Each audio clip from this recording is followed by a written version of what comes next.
live. Hey, today I have a special show. I told you about a special show with the one and only my good friend Holton Buggs. By the way, this dude is epic. He's a legend. I'm going to give you a whole background about him.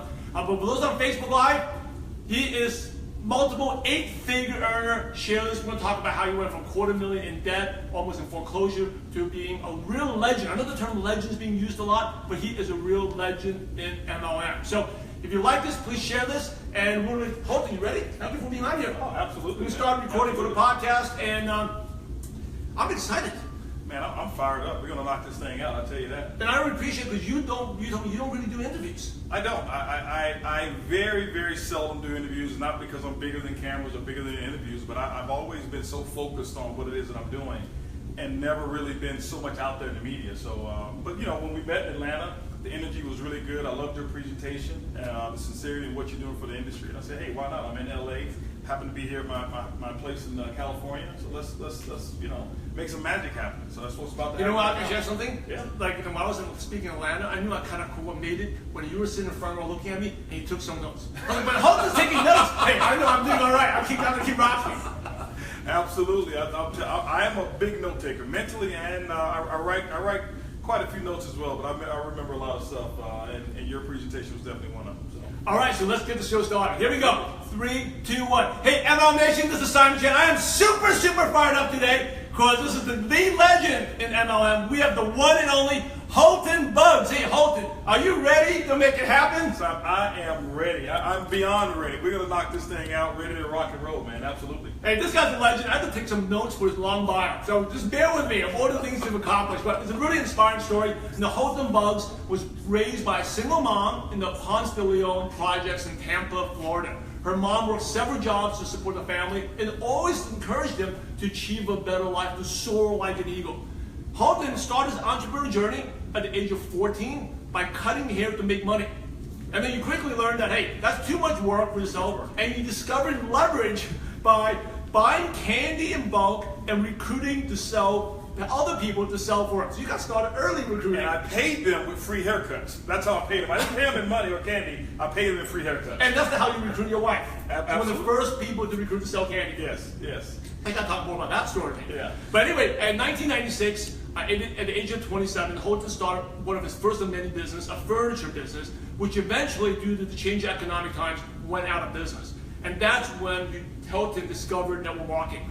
Once he got started in network marketing and MLM, Holton never made more than $500 a month for his first 7 years. Right. And his organization never grew to more than 50 people. He would sign up people, they'll quit. Sign up people, quit. Never made more than 500. And he factored in all the money he invested going to trips. He was actually losing money in network marketing. His friend thought he was crazy to stick with MLM. His wife thought he was crazy. But Holton kept going because he decided to listen to his mentor instead of his peers.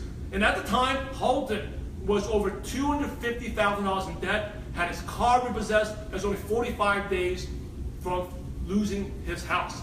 Eventually, we're going to talk about this. Holton has this quote-unquote breakthrough, and today Holton is a multiple 8-figure earner, one of the most recognized names in network marketing, is a true legend. So anyway, Holton, that was a super long bio. Welcome to the show, man. Thanks again. Absolutely, man. I appreciate it. I don't know about the legend part, man. You know what, Simon, I feel like every day, I feel like I'm just getting started. I have new ideas that come to my mind, new inspiration. So the legend part, I let other people talk about that, but honestly, I never pay attention to it. I see it every now and then. I'm like, I don't know who they're talking about because I'm always feeling like I'm just getting started. So how did you discover network marketing? Who introduced it to you? This is how I discovered network marketing. I was a freshman in college, and a buddy of mine came to my room. One of my teammates came to my dorm room and says, hey man, listen, I went to this meeting last night, and this is what he said. He said, man, I went to a meeting last night, and there was a whole room full of black people dressed up in suits. And I was like, okay, well, I knew something was wrong at that time because of where I come from. I'm like, you don't see a whole bunch of African Americans dressed up in suits. And he says, guess what happened? I said, what? He says, nobody had a fight. And I thought that was another issue, right? I'm like, nobody had a fight. And you see how low my standards were in terms of where I come from. And he says they were all professionals making money, and most of them were retired. He didn't have to say anything else. That was it. It was the story that he had told. He connected with me. I wanted to get in. I was like, where's the meeting? How can I find out about it? And I went to a meeting, and I went in my gym clothes because I didn't know anything about how to dress up for meetings. I'd never been to a business meeting. Everybody in my family, they wore uniforms with their name on their name tag because most of them were blue-collar workers. So I didn't know anything about professional attire. And I went there, and there was a pharmacist. I'll never forget this guy. Was a pharmacist who gave the presentation. It was hilarious. He connected with me. I didn't need a follow-up. I didn't need to see a second look. I didn't have no questions. All I wanted to know was, how can I get started? Because in 2 years, I'm going to retire and I'll be rich. That was my first exposure to network marketing. So how was it? So you guys started. How was the first couple of weeks like? Well, I can tell you what happened. I got started, and I thought it was like the new math. Because I was like, I had never seen anything like this. So I'm listening to this presentation, and I'm watching him write these figures on his whiteboard. This guy's a retired pharmacist. His wife was a retired pharmacist, and the majority of the people in there were retired from what they were doing. And I'm like, why didn't anybody tell me about this? I wouldn't have gone to college. And so I just knew that everybody was going to get involved because I'm like, for me, it was common sense. It was a common sense business. But that was when I learned that common sense is the least common of all senses because most people don't use it. Write that down. I love that. Write it down. Common sense is the least common of all senses. Yeah, because most people don't use it. And so here I am. I'm connecting with this information. I'm all excited. And I never forget, I gave my very first presentation. It was the day afterwards. I was going to school. I'm fired up. They gave me this little brochure with the compensation plan on the back. And it was called an SA, I think it was SA 4400, which was an income disclosure. And I see one of my classmates, my psychology classmates, I saw him going the opposite way. I'll never forget, he worked for UPS. I flagged him down. We pulled on the side of the road. I went back on the trunk of my car, pulled out the SA 4400, and started pointing to the circles and telling him how I was going to be rich and how he can join me, thinking that he had never seen this before. And then he started laughing. He said, they got you, didn't they? And I'm like, what do you mean? And that was my first exposure. But it didn't stop me, and I kept showing it over and over and over and over and over again to every person that I knew of. And it seemed like I was in this like witness protection program because everybody I showed it to already knew about it. And I'm like, why didn't you tell me? And so my first 2 weeks, I probably sold a few products, didn't sponsor anybody. None of my family members got in. None of my friends got involved. None of my classmates got involved. All of my dorm mates thought I was crazy. But honestly, I was never discouraged. I knew that this was my ticket. I knew it from day one. This is what I was going to do. I didn't know it was going to take forever, but I knew it. So how did you get that belief? Like people like, we got you. How did you? Like most people like quit or get discouraged. How did you keep that immensely tough on that? Well, for me, I believe that mental toughness came from my mom. As you mentioned, my mom was a single parent. And so growing up with a single mom, and I had two younger brothers, I always had to be the tough one. I always had to take the bad news and be able to shoulder it and be able to display that bad news in a positive light to my younger brothers. And so I believe I had enough practice with what the negativity was in my own life that the business negativity just kind of rolled off my back. So, and the way that she grounded me, the way that she told me I was designed for success, the way she would always tell me, hey, listen, she'd say, you see this mole on your hand? This mole means you're going to come into a lot of money one day.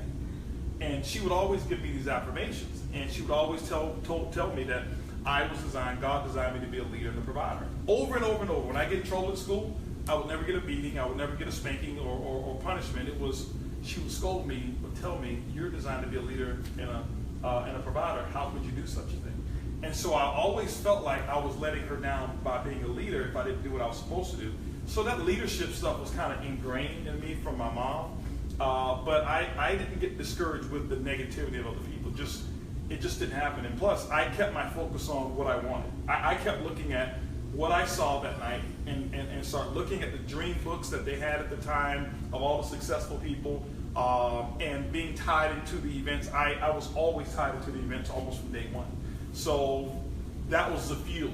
Those dreams and goals are the fuel is what you need. And what happens is how people get discouraged is that they don't really get just discouraged. That makes them quit. It's just that they run out of fuel.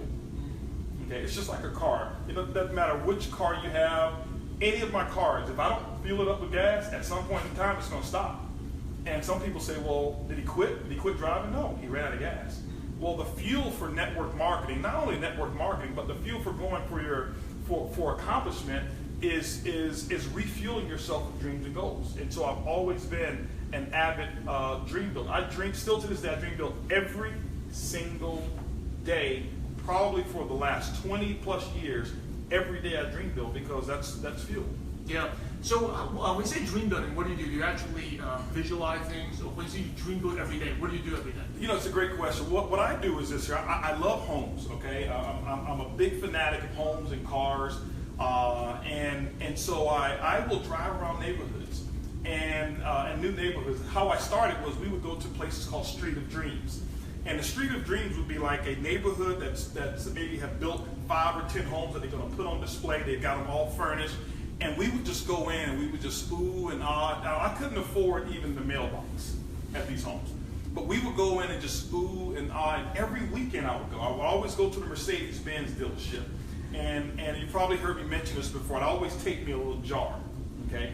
And my upline taught me this one day. He says, you're going to get discouraged at some point in time. But this is how you remember how this car feels. And so what I do is I go to the Mercedes-Benz dealership because I always wanted it was a C-Class Mercedes before. And I think it was a CL something. And I take an empty jar. And I take a jar and I open it up when I get into the car and I scoop the air, put the lid back on. Sounds crazy.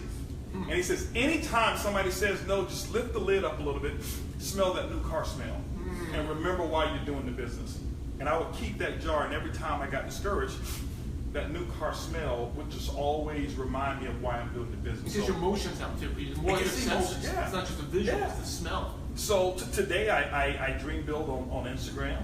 You know, I don't follow a lot of people. I follow brands. I follow things that inspire me. You know, so I don't get into a whole lot of individual people that I follow.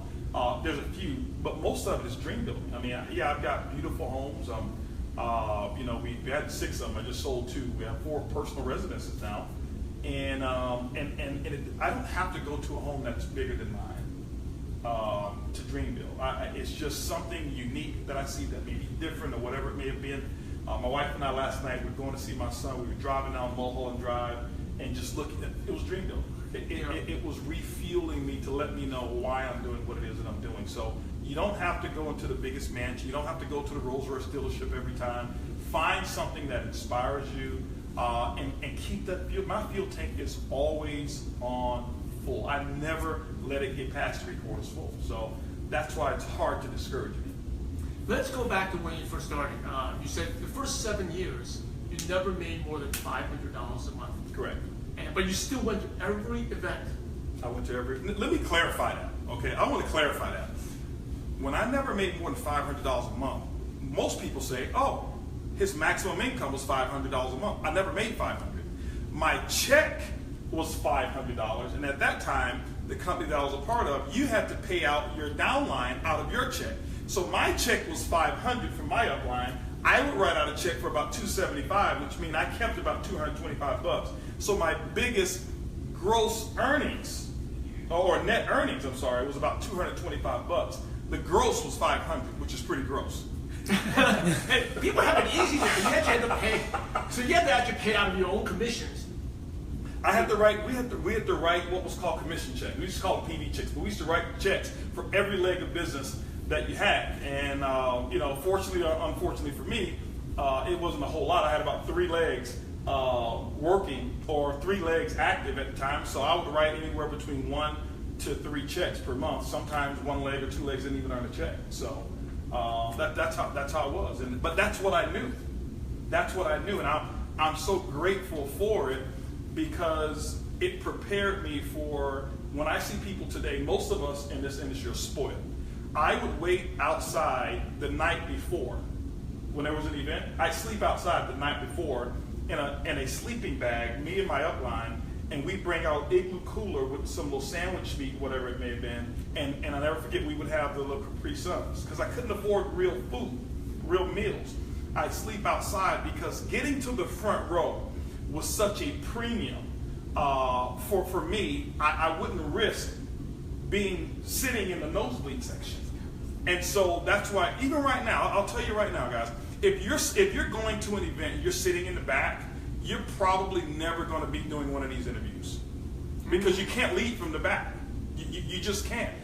What you're doing is you're putting the odds so far against you because you learn more. The information is more pure the closer you get to it. And so don't think it's cool. I see some people to these days now they're these networkers and they've made a big check or whatever it is, so they want to sit in the back and be cool and let their groups go up to the front. And what's going to happen is their check's going to start going down, down, down, down, down. The front row is where it's at. And so every event, I'm sleeping outside because I didn't earn the right to have my seat reserved. Until I earned the right to have my seat reserved, I was sleeping outside. I was one of the first ones in line every single time. Well, why is the front row so important? Is it because you're closer, you're more focused, or you're closer to the speaker, it seems more real? Yes, it is. I mean, the closer you are to the action, okay, to the heat, the more you feel the fire. And so I knew that the leaders were sitting up front. So when I was growing up, we had the diamonds and above that would be sitting up front. You'd have the tables roped off. You couldn't touch them. You could only see them from a distance. I never shook their hands. I was able to see them from a distance. And so if I want to be a diamond, I want to know what a diamond is like. I want to know what their habits are, not while they're showing the plan. Anybody can train on what you do when you show the plan. I wanted to know their off-the-field activities and behaviors when they were not in the living rooms, when they were not in the dens, when they were not on stage speaking. I wanted to know their posture. What did they do? How did they dress? How did they walk? What speed they walk? I paid attention to all of the details of the top earners who were there because if I saw it, I knew for a fact that I could duplicate. I never believed, and this is the truth, I never believed I could be a diamond. I never, ever, ever believed I could be a millionaire in network marketing. I never believed it. But what I did believe, I believed, and I knew for a fact that I could do the work that they had done to become a diamond. And so I put my belief where I knew it would actually take root because being a diamond was so beyond what I had ever experienced. 7 years, never making more than $500 or $225, never having a group of 50 people all at once. In 7 years, cumulative, my whole genealogy, 50 people, 49 people after 7 years. So how can I equate, 7 years to get 49 people, to make $1 million is probably going to take 700 years. Logically, that's what you think, right? Step by step. Right. So if I put this is why some people quit when they run out of fuel, because they look at how long they take to get to a certain point, and they use these logical methodologies of, if it took me 2 years to get to $1,000 a month, well, it may take me 4 years to get to $5,000. No, it doesn't work that way. So I put my belief into what they did. I put my belief into their mannerisms. I knew I could duplicate almost anything. And if I duplicated what they did, I knew the results at some point would come, maybe in the similar quantity as theirs, and that's what happened, and that's what kept me going. Not the belief that I'm going to be a millionaire. It's too far-fetched for me. So what would you say, because we're all human, we're emotional, right? So Right. You're just stuck in the business, at this $500, the net could be $200 a month. You're in debt, Right. $250,000 in debt. Your car got repossessed. Mm-hmm. You're 45 days away from being foreclosed. Correct. So obviously you must be down. What do you say to yourself? Because it's almost like you're inhuman. You don't even let that bother you. You keep going, and then you finally have your breakthrough. Right. What's going on in your mind? What's the self-talk? What's Holton say to himself? Great question. I've always been a big believer in affirmations. I've always affirmed things to myself. But again, I really have to go back and give credit to my mom. For how she prepared me. Because see, being $250,000 in debt sounds like a big deal. Being, having your house about to foreclose on is a big deal. Okay? Sounds like a big deal. It's nothing in comparison to walking in your home when you're in high school and you got a younger brother who's 1 year old, another brother who's 8, and the 8-year-old brother walks to my school and says, "Hey, I can't get in the house, but I can hear my brother." So I'm like, "Why can't you get in the house?" And I go in, I leave school, rush home, my mom's laying on the floor. She just had an aneurysm, she just had a stroke. And I'm 15 years of age at the time. And when I have to rush her to the hospital or call the ambulance, And the doctor comes in and says, Holton, listen, he says, we need a signature on whether we can operate or not. And I'm like, okay, well, I don't know anything about, this medical care. And I said, well, what happens if she doesn't get the operation? He says, well, she's going to die. I said, how do you know? Well, she's going to die. I said, well, what are the chances? This is what he says. Now, I'm 15 years of age. Well, we've done 5 operations of aneurysms today. All 5 of them died. And so people talking about, well, I'm not making any money. I'm getting my house repo. That's going to depress you. So at 15, when I'm going through that, and I got 2 younger brothers that now I become the father figure for, and I've got to shoulder all of this stuff. I had to teach my mom how to walk. We never had any money, so she couldn't go to therapy. Guess who her therapist was? Me. So I would sit on the bed just like this. She'd sit next to me, and I would take a pair of her panties, and I'd put them on and teach her how to do it. I'd take her bra and put it on me and teach her how to do it. I'm talking about everything a human adult needs to do. I had to teach her how to do it. So when somebody says, well, my product didn't come on time, my upline quit, one of my leaders left, and they get depressed, to me it's like, are you kidding? This is what I dealt with at 15. Yeah. Dealing with a car repossession. I could get a car back, couldn't get my mom back. I did. They took my car. And guess what I did? Got busy in networking, bought my next one cash. But there was nothing I could do to fix that other situation. So I believe I was built for it. I'm not saying that everybody's going to have that same thing, but there's something that somebody has gone through before that has prepared them. But what happens is most people just ignore those preparations. I didn't ignore it. And so that stuff never fazed me because, hey, that was tough. Yeah. That was tough. Living in the memory of walking in, seeing your mom on the floor, and she had been there all day long while I've been in school. So that was tough. I think there's like 2 lessons here. Number one is like, when you think, no matter what problems you have, someone out there is having way, way worse than you do. And number 2 is like, well, worst problems and worst moments are kind of raw materials for our future success, right? You probably would have never been as mentally tough in the business if it wasn't for what you did. You basically raised your brothers and had to take care of your mom. Absolutely, yeah. What would you say, you shared about home with your mom, what would you consider this is my favorite question, your worst moment in network marketing? So most people will quit, but you hung in there, and you became learned valuable lessons, became an even better leader. My worst moment in network marketing. Well, my worst moment in network marketing, I remember specifically. This was a moment, and I'm glad you mentioned a moment, because I don't have a lot of experiences or memories of what was so bad, even though there's a lot of things that have taken place that are not so great. One of my worst moments was when I felt there was a sense of betrayal. And because I'm a very loyal person. I'm loyal to a fault. And when I felt there was an incident that occurred and I felt there was a sense of betrayal, and what happened to me is the movie Braveheart, if you ever saw that episode, when he pulled the helmet off the guy and he notices that it was his friend, Mel Gibson, when he noticed that it was his friend, of how he felt just so empty at that moment, and he felt helpless. Here's this warrior that you could have bought him for a penny because he's so strong, so mentally tough, but he wasn't prepared for a moment of betrayal. And I experienced a moment of betrayal like that, and for me it was one of my lowest moments. And I'll give you another one. Another moment, there was a period of time. It was a period of time where really I had earned the most money that I had ever earned before. I'm talking, it's all relative, but multiple 8 figures in a year. And I'd done this over a couple of years consecutive. Those were probably some of my worst times. This is why. Family was great. Health was really good. Relationships were real strong. So it wasn't anything internal. It was, I had set a goal to do something that I didn't think had ever been done in the industry. I'd set a goal really to become the first or the fastest company to $10 billion a year.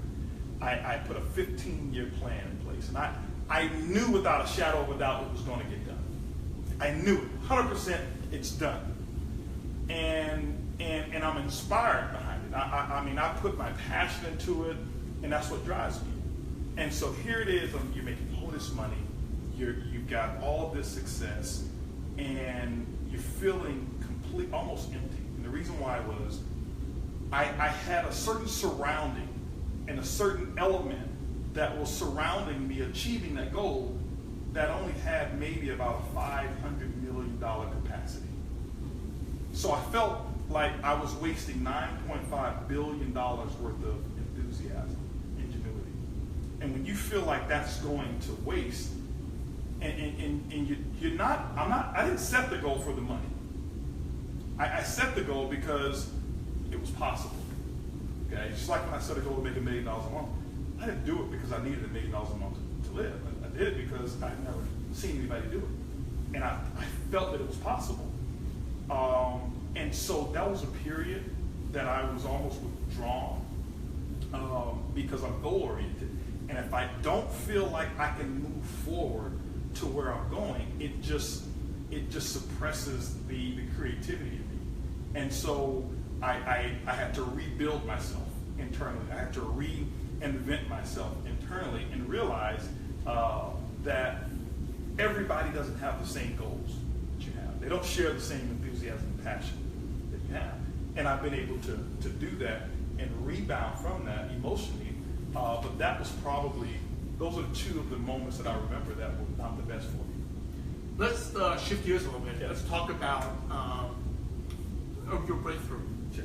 I know breakthrough is not really, it's a culmination of many, many things. Right. But you were stuck in the 7 years not earning much, and boom, all of a sudden, you're rocking it. Right. So was this specific a light bulb moment, aha moment? For me, it was. Yeah, and I'm very careful to mention that because most people who are watching, you know, they come up to me all the time, you know, just, could you give me one thing? No. You know, I'm very real with people. No, I can't give you one thing that's going to make the difference. You know, I'll sit up and train for 2 hours and they come up and ask me, what's the secret? Did you listen to my 2 hours? You know, that's the secret. You should have been paying attention. You missed the secret. But I did have it wasn't like the light bulb moment. It wasn't like, you know, everything turned into glistening diamonds and people, distributors start coming from heaven and no, it wasn't like that. But what happened was this. Here I was in a mindset, or I come from a company, as I mentioned, whereas the expectation wasn't so strong to make significant or big money, what I consider to be big money, in a short period of time. If you got to $5,000 a month within the first 3 years, you were a hero.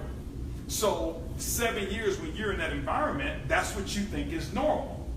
So here was, I had started a traditional company, a furniture business, started doing well with my furniture business, and you know, you read the story, started doing real well with my furniture business. Things happen, next thing you know, my furniture business is here, furniture business is now here. I get back, I didn't discover network marketing, I rediscovered it. Rediscovered network marketing, got involved in the company, and brought that same $5,000 a month mentality within 3 years to this company.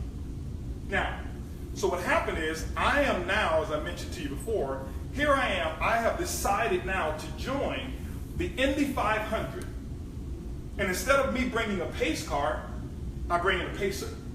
I don't know if you remember pacers, right? Or something like, one of those little four-cylinder car. I don't want to put anybody's vehicle down.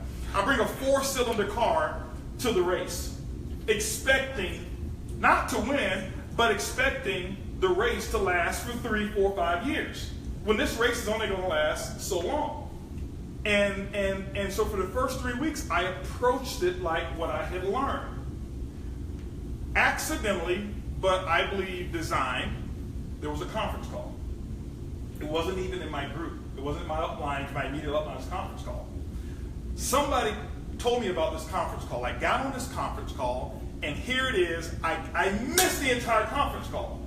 I missed the presentation. The only thing I got there for were the testimonials, and I never forget. I can rattle it. It's burned in my brain right now. And I remember the owner of the company, the president of the company, and he says, well, now, ladies and gentlemen, I want to introduce you to some people who made it happen.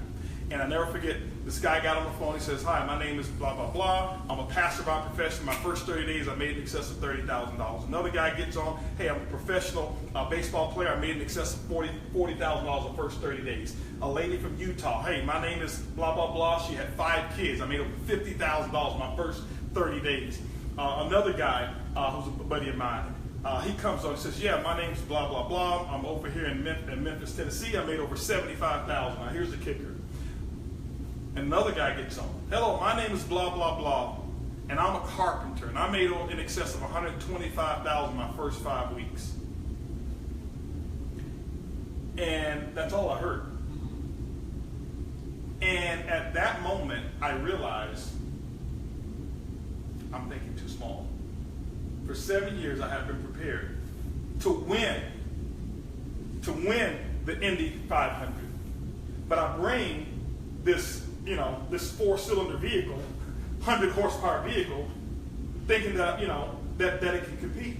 And that was the moment that I traded in my 4-cylinder vehicle. I picked up my Indy car, and that was when I started to win the race. I came in, here's what happened. I came in, and for the first 3 weeks of that company, I made about $600, $700, $800, something like that.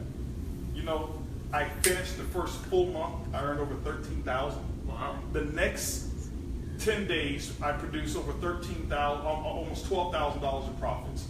I went on in that company, maybe in 90 days, I was at 20 grand a week.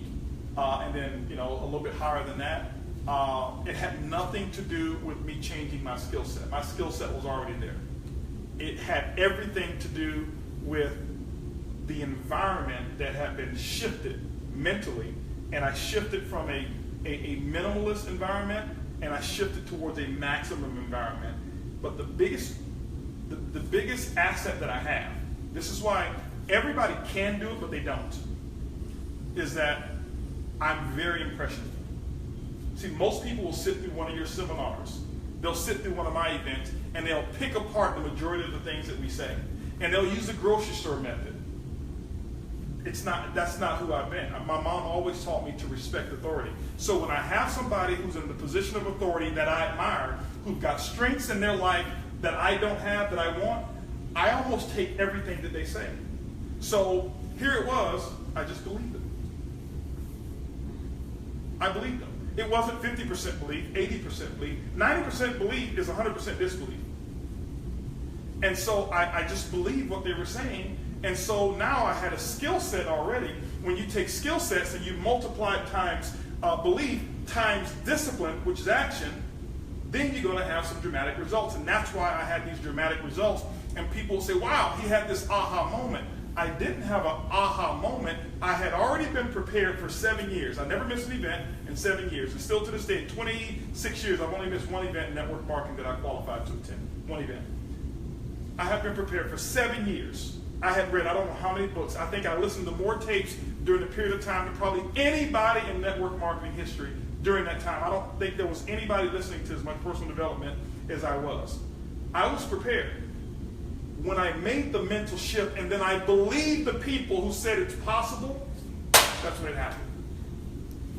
And so that was my shift. So it wasn't, somebody dropped a piece of knowledge, gave me a technique. There's not one technique that's ever been taught in network marketing, that I've ever taught, that you've ever taught, that some of the best have ever taught. There's not one technique that makes the difference between a 2-figure earner and a 6-figure earner.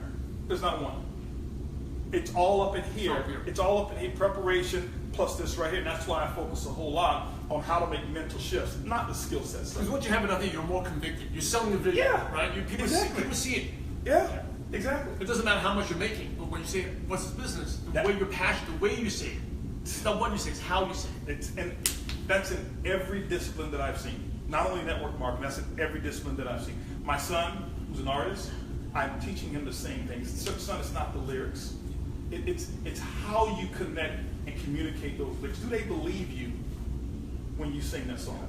And that's what it is. That's what it's all about. What's your proudest moment in network marketing? My proudest moment in network marketing, I've got a lot of them. Some of my proudest moments really have nothing to do with me. It always has to do with some achievement that somebody else has done. You know, when my mother-in-law, first of all, was able to make enough money, I'll never forget, she started making about $300 a month. Now here's a lady who had never sold anything, never made more than $1,500 a month in her life. And during Christmas time, she would always call Erlene and myself and say, you know, hey, listen, could you send me some money so I can buy my grandson a gift? And we do it because, you know, but got involved, started making $300 a month, and had enough money to buy her own grandson Christmas and birthday gifts with her own money. You can't buy that.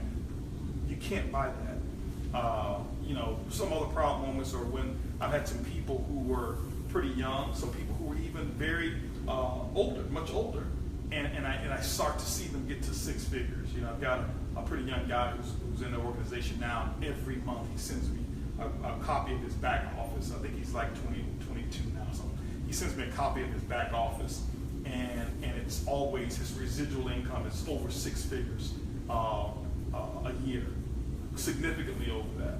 And I met him when he was 17, and he started making six figures, I think, when he was 18 or 19 or something like that. Those moments are what's proud for me. When I was able to go and buy my mom a home. We never owned a home. We always lived in apartments. We moved every 6 months. And the reason why is because some other apartment complex was giving us first month's rent free, and we were getting evicted out of the previous one. And so I thought my mom just wanted me to live all around town because we just couldn't afford it. And she had a dream home she had seen for 5 years, and she told me what a dream home was. And I never forget, I went to Tampa to do an event, and I went around that neighborhood. I said, let me find that house because I want to build her one just like it. Come to find out, that house was for sale. It was the model home, and they had just completed the community. Took them 5 years. And I called them up, they said, no, this house is for sale. I said, I want it, one condition. I want the house, I want the lot next door, I want every piece of furniture that's in there, every magnet that's on the refrigerator. If you remove one thing, I don't want it. I want this house exactly the way she remembers it. And I'll never forget, we brought her in to the house, and we told her that it was somebody else had bought the house. We said, oh, we need you to go help Auntie go shopping. She got a new house. We need you to help her go shopping. So we sent her out shopping to buy stuff for the house. She had no idea she was buying it for herself. And when I pulled up to the house, she says, she built this house? And I'm like, yeah, this is my dream house. I'm so glad somebody in the family got this house. She was so appreciative. And she walks into the house, and we got 75 of my family members in there with a red ribbon and cameras and everything, and tears. And I'll never forget my grandmother. I can still hear my grandmother's voice. She's deceased now. She says, welcome home.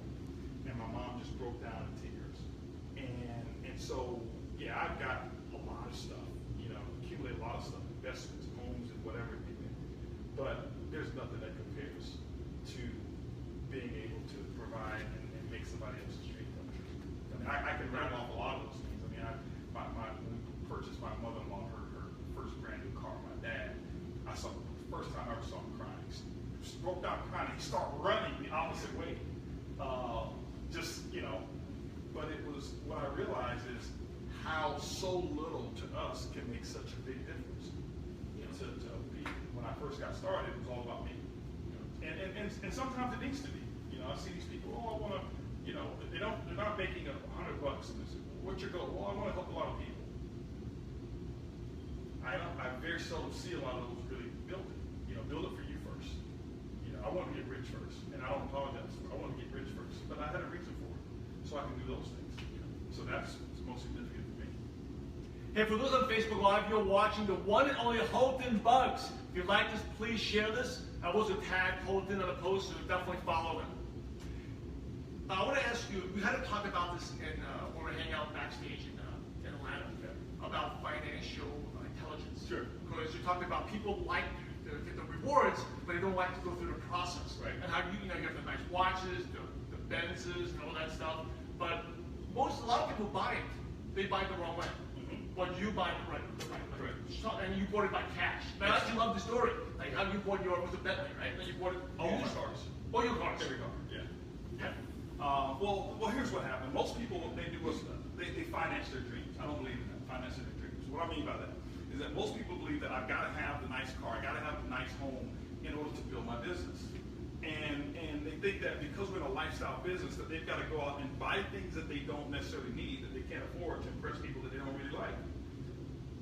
And it's called status. It doesn't work. It doesn't work, you know. And one of my biggest pet peeves in this industry is that as you build it, we all know you have leaders who may leave a company, come to a company, whatever it is. I have them all the time. The biggest issue that I have when a leader comes, they need money. Hold on for a second. Didn't you tell me you made $21 million in your career, and you need a bridge? You need a loan? You can't even buy the starter pack? You can't even buy a plane ticket? Oh, you made $21 million, but you spent $23 million. That's what happened. And so you see that over and over and over and over. And what happens in this industry is this, is that our industry, yeah, we call it a profession, but really, there's no requirement to become a professional. You know, to become a professional as a doctor, as an accountant, as a lawyer, you know, there's a schooling, there's a system of education, there's certain requirements that make you a professional because those guidelines are set for everyone. And so that's why a lot of those people who gain wealth or whatever it is, they have the discipline to maintain it. Well, we get involved in this industry, and I want to be very candid, network marketing is a hustler's game. Some people look at that as a negative. It's not a negative, it's a big positive. I'm a big hustler. We know how to grind, we know how to hustle. Hustling means that you know how to get a big result with small means. Doesn't mean that you do anything illegal. But it doesn't mean that we have a financial discipline or a financial IQ to handle money. It's just no different than professional athletes, no different than entertainment. Many of those people become broke as well. Why? They're good at hustling, they're good at dribbling a basketball, soccer, they're good at tennis or whatever it may be, but nobody ever taught them what to do with money. And so what I've always done is I've always made sure that I have a philosophy called what to do with the dollar. I teach it in my courses of leadership, what to do with the dollar. If you know what to do with a dollar, then you know what to do with 10. If you know what to do with 10, you know what to do with 100. And the same thing, but what most people don't understand is what to do with the first dollar. In America right now, for every dollar a person earns, they spend $1.21. That's just normal. That's what our society teaches. And so for me, it looks like I've got this big lifestyle because I've got some really nice things, but I buy property. Okay? I buy right. I don't rush to buy my first Rolls Royce. I bought it for $300,000. I drove it for 4 years, sold it for $275,000. That means you bought it used. I bought it used, okay, for $305,000. I'm sorry. Sold it for $275,000. So what does that mean? For 4 years, I drove a Rolls Royce for $30,000, cheaper than what it cost some of us to go out and drive a BMW. Okay, but I bought it right. And so what I do now is I make sure that I set up a system whereas that my reward for myself, I have an account that's called a U account. And so I take a certain percentage of my earnings, it's for me. It's the money that I can go out and spend and have no guilt whatsoever. It has nothing to do with any bills or whatever it is. It's my money. And when I have it in my U account, I can go out and afford it. And so I set up a certain discipline for me to go out and be able to get these things as well. And so that's why I buy them with cash. I'm not telling everybody you got to pay cash for everything, but don't go out and finance your dreams. I've got my home I just built for over 5 years. I've been building it, no mortgage on it. You know, my homes I buy them cash. My cars I buy them cash.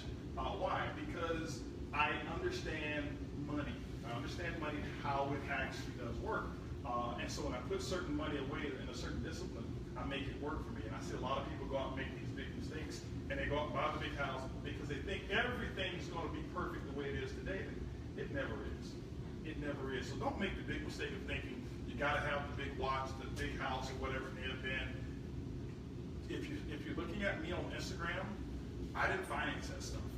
I own it all, but I didn't finance it. Okay, but I stayed in my house, which I still own, by the way. We had significant 8 figures put away before I moved to the house. Okay, and that house I bought for $800,000, and it's now worth about 1.4. But I stayed there, and I had people in my group who had houses more expensive than mine, and I looked at them and okay, go ahead, no problem. But now channel of income that comes in outside of network marketing because I was disciplined. Yeah. You know, I've had this year, we had 2 months that were greatly more significant income-wise than my network marketing income. My network marketing income is still huge. Okay, and I'm talking about some multiple 7-figure months outside of networking. You know, but it's the thing I tell people is this: it's not your company's job to make you rich. Most people think, well, I'm going to join this company, I'm making all this money, they're supposed to make me rich. No, they're not. The company's job is to keep the water spigot open, the valve open, that cash flow open.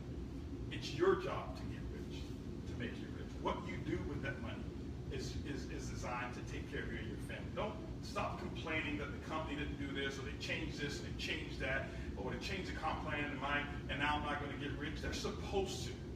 The Federal Reserve adjusts interest rates every now and then. Why? To make corrections. Everything changes. Retail changes. Everything changes. But people with this non-professional mentality blames their company for them not getting rich. It's your fault if you don't get rich. You just got to understand what to do with money.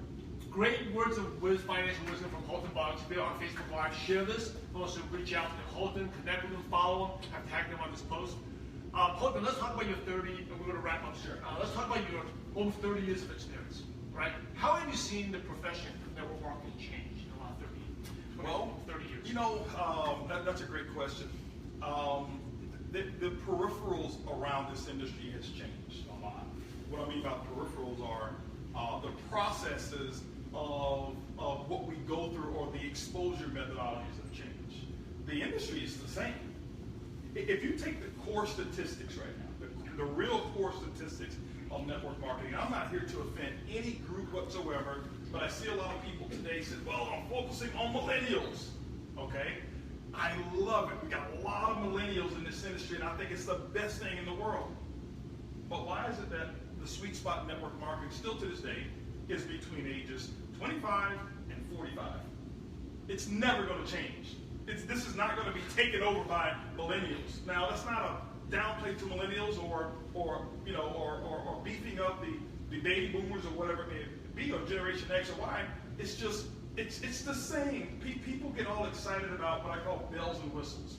I am a meat and potatoes guy. The fundamentals and the basics. This is why. Here's what happens. Why do people get involved in this industry, first of all? First of all, what happens is this. The majority of the people have gone to school, got their education, and they went out and got the job. They had big dreams, big goals, and they said, I'm going to accomplish this. And they go off and they find this little sweetheart or her little sweet hubby, and they get married and say, we're going to accomplish this. This is what we're going to do by the time we're 30 years old. And what they realize is that they can't accomplish it in the corporate world like most people think that they can. So what happens now, they combine household, or they 2 people in the household, they start having these things called children. Expenses, planning, college, all this stuff starts to come about. The corporate ladder, they can't climb it fast enough, and they realize, wow, where I thought I'd be at 30 is going to take me to age 70. So what happens is, we need an additional income. Well, she's working full-time, he's working full-time, we need a part-time business. It doesn't happen until around 30 years of age. Why? They graduate from college at 21. They go out and start working. They go work for 5 or 6 years. That's when they realize it's not going to happen. So they need to get a part-time income. They resort to network marketing. She starts first. Why? Normally, she gets a part-time business to bring in income. She starts getting the 10 grand a month. Tarzan comes in, takes over the business. Then it becomes our business. But the females are 70% of this industry. That's the reason. It's not changed at all. Now, do we have Facebook, Instagram, and all of this other stuff, lead generation? Yeah, we have all of that stuff. We have internet, back offices. We have all of this stuff of how we can actually do the business. The core of the business hasn't changed at all. It hasn't changed at all. You can start a network marketing company easily. You can now sponsor globally easily. But why does, at most seminars we talk about personal growth. That hadn't changed. We say that this is the center focus of of building a real big business. Nobody's ever said the internet's a center focus. Nobody's ever said a lead. Nobody's ever said a trend. It's personal development. The books haven't changed. If it changed that much, why is it that we're still recommending the same books? That's true. That are 50 years old? Why isn't why isn't there a new Master Key to Riches? the new version, the millennial version. Why isn't there a new Think and Grow Rich? Why is that the go-to book? If the industry has changed, it really hasn't. And so it's bells and whistles that people get really excited about. And so that's where I say a lot of people focus on short-term pleasure. I focus on long-term happiness. And that's why I stick to the basics and fundamentals. I embrace the peripherals, understand how to incorporate those to satisfy certain people, but the core of the business is always going to be people. And I know when you understand people and know how to move people, you'll understand this industry called network marketing. Do you just find people more open to network marketing now than back when you started? I do believe that, well, there's two things that have happened now, okay? Here's what's taking place. I can't say that people are even more open or less open. I believe there's a greater level of exposure to network marketing. I believe the same hurdles that we had before are there. They're just different now. Before, network marketing it's a non-professional entity. So if you look back, if you understand the history of our industry and how it's actually progressed, you know, with Amway and Shackley and those guys, next year, Bill Britton, all those guys, how they evolved and were some of the first professionals. Before, it was truck drivers and blue-collar workers. Then you have these professionals who got involved in the industry because these blue-collar workers are making a lot of money. And so at first it was, you know, I can't do this because my image. Now, those are not the issues. What you have now is you have so many scams going on. You have just as many people skeptical because now we have a larger platform for people to have these short-term opportunities or short-term scams disguised as network marketing companies. So, do you have a greater level of people accepting it? Yes, but you also have a much greater number of people who are skeptical because of all of the things that take place. So, you know, it's kind of a double-edged sword with the level of exposure. You're exposing the negative side as much as you are now exposing the positive of it. So some countries, it's more acceptable that I see. But overall, I believe it's same percentage-wise. As we wrap up the show, some really quick questions. It could be like one-sentence answers. Okay. Before we go pick Holton's brain, if you like this, please share this on Facebook Live and also follow him, Holton Buggs, and tag them on the post here. So first question, pick your brain.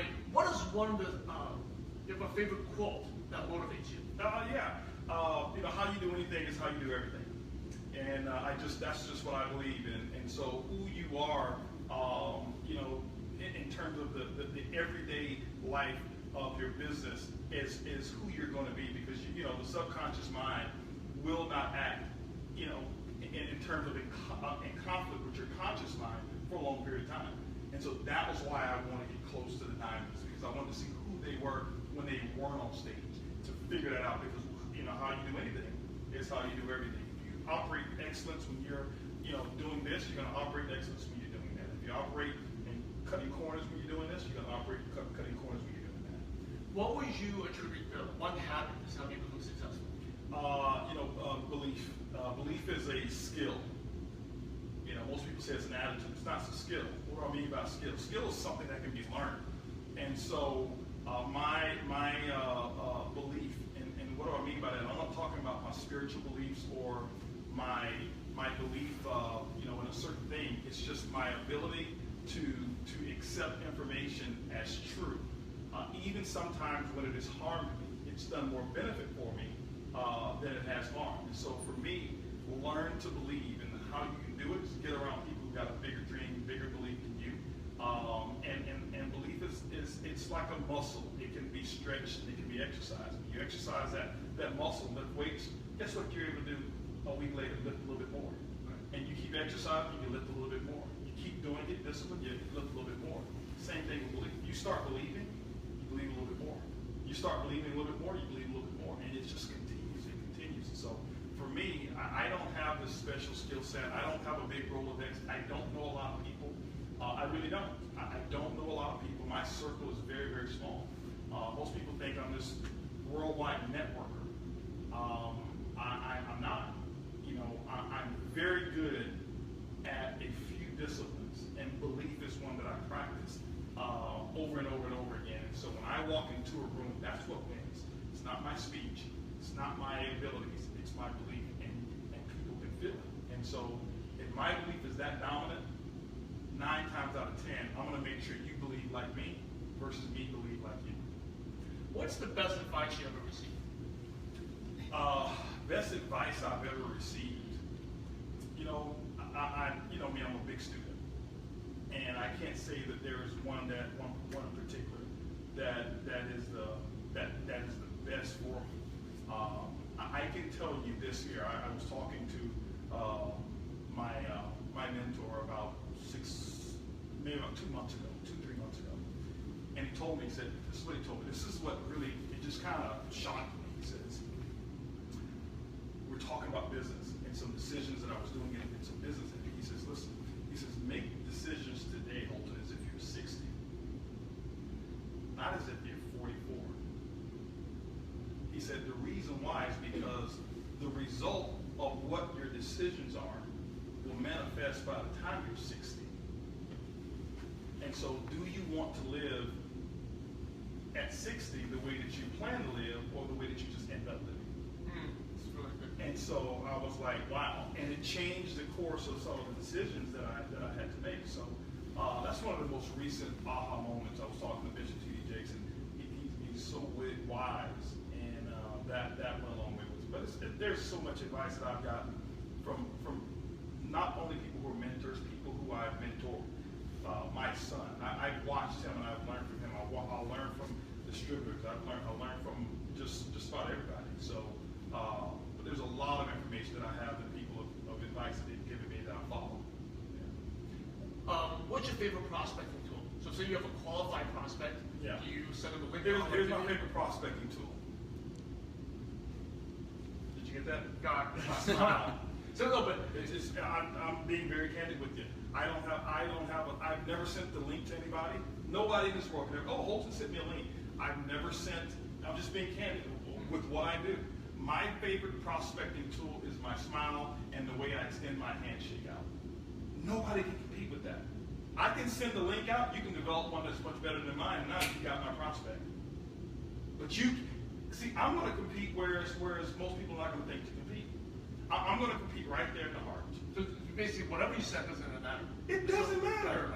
No. Listen, if that stuff matters, Simon, listen. Okay?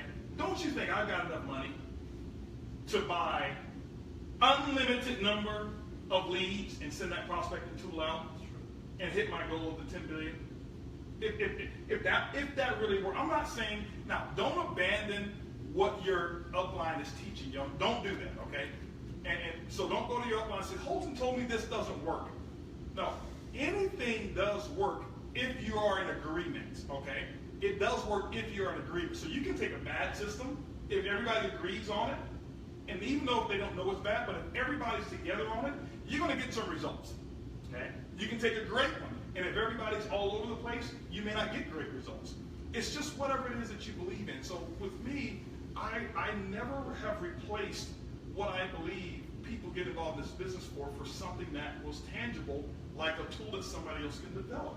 It's the three-way call.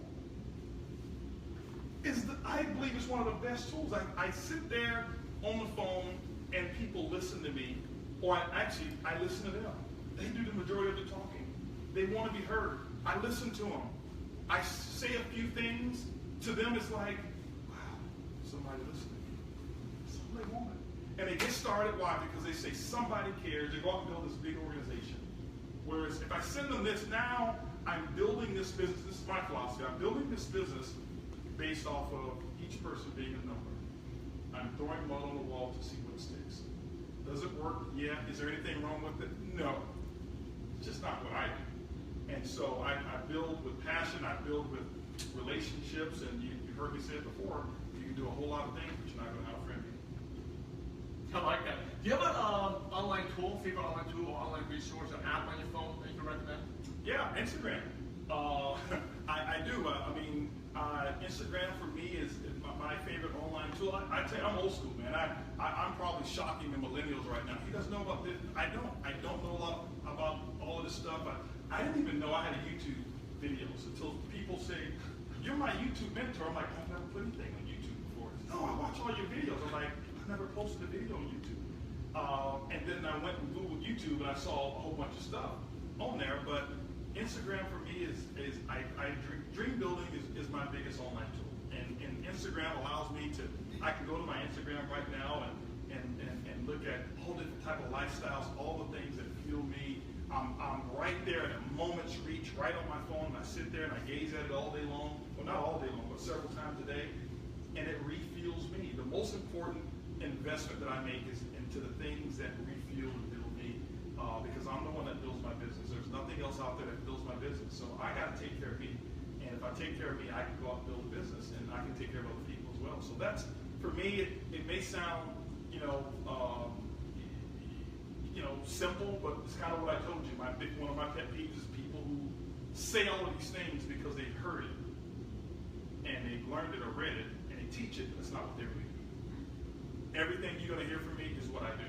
This is who I am, this is what I do, and this is how I make it happen. What's one book you can recommend? Oh my goodness, I can give you a list of 10 of them real quick. My favorite book that's meant the most to me is The Master Key to Riches by Multi-Millionaire. That book, when I read the chapter, Definiteness of Purpose, Developing a Definite Major Purpose, it changed.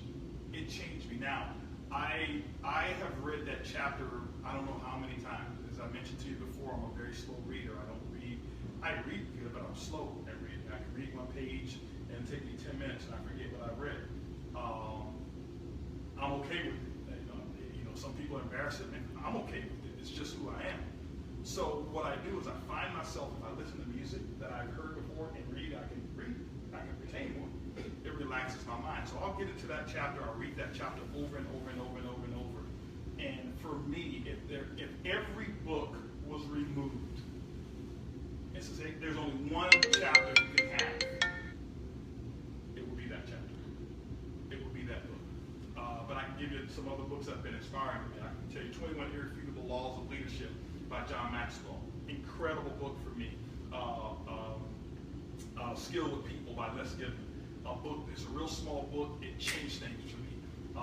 Another book called The Richest Man in Babylon. Jim Rohn, I used to hear him talk about that book. And then I went out and finally read it, listened to him, and read it, and I understand money now. This is why I have a different philosophy about money now. One of my first books that I had ever read was The Magic of Thinking Big, David J. Schwartz read that book, and it showed me some different things about how to get out of all excuse-itis and detail-itis and all of those different things. How to develop the leader within you, how to develop the leader around you. Again, John Maxwell. I'm real big on leadership books, but those are a list of books that have done some amazing things for me. I don't know if I mentioned Napoleon Hill's Think and Grow Rich as well. Think and Grow Rich is a big one. So I don't read a whole lot of books. I've got a big library, and I've read statements or chapters in most of them I've never completed the book, because I'm not here on telling you how many books I read. I want to show. What I want to do is I want to model the lesson that I learned from the book and let it show up in my results, versus have a resume and David have a conversation with Simon and say, oh, I read 42 books last month, and I can't tell you anything specific about either one of them. But if you ask me about a definite major purpose, I can almost quote some of the stuff in there. And I put it into principle. I read a chapter, and what I do is not about personal growth for most people. They think it's the accumulation of knowledge from personal development books. It has nothing to do with that. That's called personal education. That's not personal growth. Personal growth is reading a development book, subject, or category of information and immediately putting it into place within 24 hours of getting that information. That's called personal growth. Not sitting around listening to a tape, reading a book. Just because you're reading 20 books a month and you're in a book club, you're not personally growing. You're just personally reading. I told you, I get crunk, man. I told you, listen, you're going to have to stop me before I stop you. So I just get passionate about this. You're awesome. Hey, this is the last question. The $1 million question. You heard it? It's the guys. For you, it's the $10 million question. Get your pens, get your pencils ready right now. It's the $1 million question. The $10 million question. The $10 million question coming up right now. So if you had to start all over again, and you know one, you didn't know me, you didn't know your wife, you didn't know your son, right. You're like an alien that went to another planet, but you get all your skills, wisdom, and knowledge. What's the first thing you do, or the first place you go to build an MLM business from scratch? If I had to start it all over again, It doesn't matter. You drop me off anywhere that there's a population of people, that there is a currency, that there's a currency, and that people have a medium of exchange for a product, and that there's a need for a product. This is not being arrogant. I believe that I could be dropped off anywhere. You put me in a parachute, blindfold me, drop me off. I don't speak the language, and I believe that I'll become a multi-millionaire in those particular areas, as long as the opportunity has the ability to expand. Okay, if I can expand the opportunity and build a global business, you give me 2 years, I'll be a multi-millionaire. And it's why? Because, as I said before, believe much bigger, much sooner. And so I believe that it's going to happen. I already know the skill sets. I know the work habits. I know what's required. Fear pushes me. It's going to motivate me. I'm not going to get so distracted by the no's or whatever it is. I've gone through all of that stuff already. So I keep pushing forward. I know that the opportunity is viable. It's a couple of years on the multi-millionaire, no matter where I am, no matter what country it is, no matter what language it is, as long as it's legal. We have a democracy where people can go out and do business and not get put in jail for being successful. That's what's going to happen. And so it doesn't matter where. There's nothing specific, a particular area that I need to be, that don't need to be in America, don't need to be in the places I'm most familiar with. I'm most familiar with my process. And my process works anywhere. So. And you got your smile and your handshake. That's right. I got this smile. I paid a lot of money for this smile too. All right. And I'm not embarrassed to tell people. I'm like, hey, this is my biggest asset. Why not? You know, people spend a lot of money on their rims. I put my rims right here, right here. Yes. Okay. As we wrap up, any last words? And what's the best way our listeners or viewers can connect with you? You know, you can connect with me. Follow me on Instagram. It's Holton Buggs. My Facebook is Holton Buggs Official. I think at some point soon, we were talking about it, I've been questioned so many times by many people, when's your book coming out? When are you going to do this? And I've never really got interested in doing those things until I was having a talk with some friends and a mentor. He says, what are you going to have for perpetuity in terms of how is what you're doing going to live beyond you? You can't be selfish and take everything. And I thought about it. And because I was like, hey, I'm not interested in all this stuff. I'm focused on building my businesses. And, so there's a book that's going to come out. I made a decision to do that. Now, it's going to be my gift to the industry. I'm not doing a book because I, want to write a book so I can, just make money off of it. It's my gift back to the industry. And one other thing that I told you that I want to do, I'm going to do a radio show. And it's going to be 1 day a week. You can stay tuned on my Instagram. You'll start seeing it coming up. And it's going to be a radio show. It's going to be generic on the industry. People being able to come and unload their questions to me instead of me interviewing them. And it's going to be 1 hour a week. I want to give back to this industry that I've gained so much from. I'm very appreciative of it. And it's just something that I want to do. So just follow me on Instagram. I only post things that's real. I don't post quotes that I've read. I post things when I'm inspired. So sometimes I'll go blank dormant for like a week or whatever it is, and I'm not going to go grab something and post to fill it in. And so whenever you see something, it's real. Same with my wife. It's all real. It's all authentic. So everything that we do is all real and authentic. So. Any last words? Hey, I'm just excited, man. I'm excited to be here and have this interview done. And guys, I'll tell you, if you're watching this, whether you're in network marketing or not, I can tell you, I've done a little research on Simon. I don't agree to do something unless I vet him. And I'm excited about his passion. I'm excited about what he's doing with MLM Nation. When he's doing something, I suggest you, pay attention to what's going on. But I'll tell you this right here. Go out and just believe bigger than you've ever been, than you've ever believed. And work like you really believe it. Just work like you really believe it. I can't give you some canned stuff, some quotes and all that stuff. I'm just telling you, work and believe, work and believe, work and believe, and I believe we'll see you at the top. Hey, MLM Nation, you're the average of the 5 people you spend the most time with. And today, you hang out with Holton Buggs. So keep up the momentum. Be on Facebook Live. Follow Holton. I tag it on the post. For those who are listening, go to MLMNation.net. In the search bar, just type in Holton, Holton, in the search bar, and all the nuggets of wisdom will be right there. Hey, Holton, in order to be successful in life and in network marketing, you must help others. So thanks again for being on MLM Nation. I appreciate you. We're grateful for you for having a positive impact on millions of distributors worldwide. Thank you so much again, and God bless you. Thank you for allowing me to be able to give on this big platform. I appreciate you guys. Hey, for those on Facebook Live, we just ended the podcast recording. Just wrap it up here. Hey, you've just been watching the one and only 8-figure Holton Buggs. Check him out. Awesome nuggets of wisdom.